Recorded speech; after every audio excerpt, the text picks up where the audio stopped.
It is January, February, October of 2023, and we are looking at last month to see what is happening right now today in St. Johns County. And we're also going to see what the difference is from September of this year, from August of this year. And we're able to go way back here. So look at this column right here. This is going to show us the difference today, this September from September 22. So this is year over year differences, up or down or same. And this is from the month prior. And this is what things are currently. The median sales price in St. Johns County last month here was $536,000. That is down 2.5% from the month prior. And it's actually down 4.3% from the year prior. But drop down here and let's look at the cost per foot, the how many dollars per square foot. And we see that like this was down year over year. This one was down as well, although not as much. But where we see the median sales price was down month to month, we're actually up in price per foot. So we've had the total price of the home is lower, but the price per foot is a little bit higher. And that can be explained by a lot of things. And it's really a pretty small number. So, just assume if a lot of townhomes are selling, a lot of smaller homes are selling, that's going to drive up the price per foot. But people aren't paying as much for the whole home. And so the median sales price will come down. That's what we'd expect to see. So I would guess we've seen a lot of smaller homes and or townhomes sold in the last month. Okay.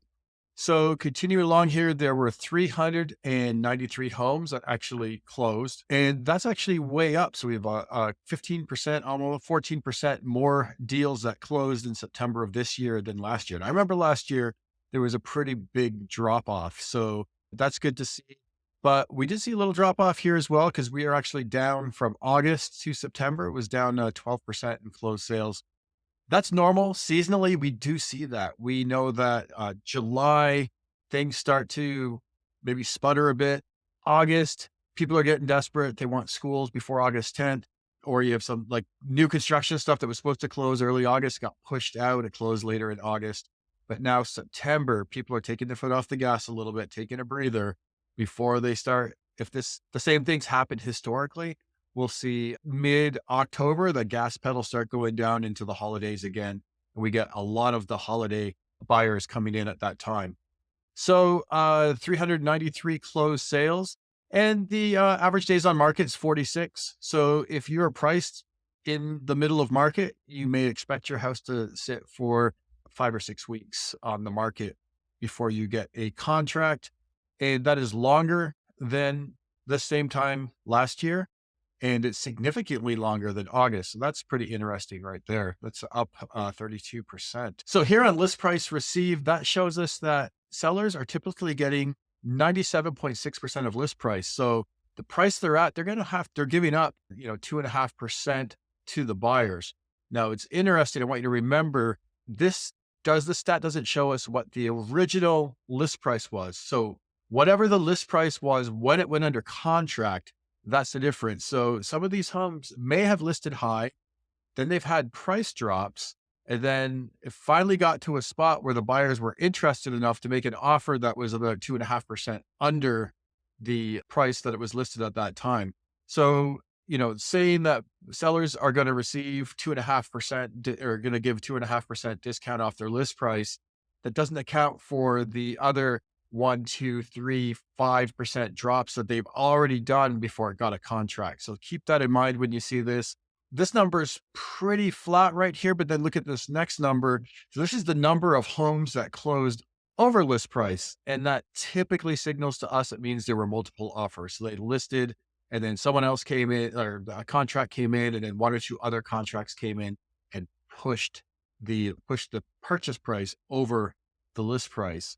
And, 9% of homes is still pretty decent, but that's down a third from the same time last year and a third down from August of this year. So we've already looked at the sold price per foot. And so let's see how many new contracts there were.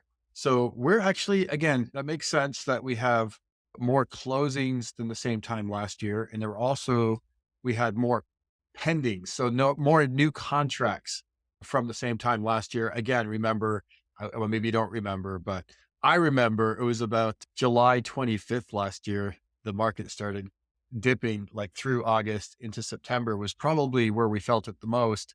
And so that makes a lot of sense that there are almost a third more new contracts this September than there were last September.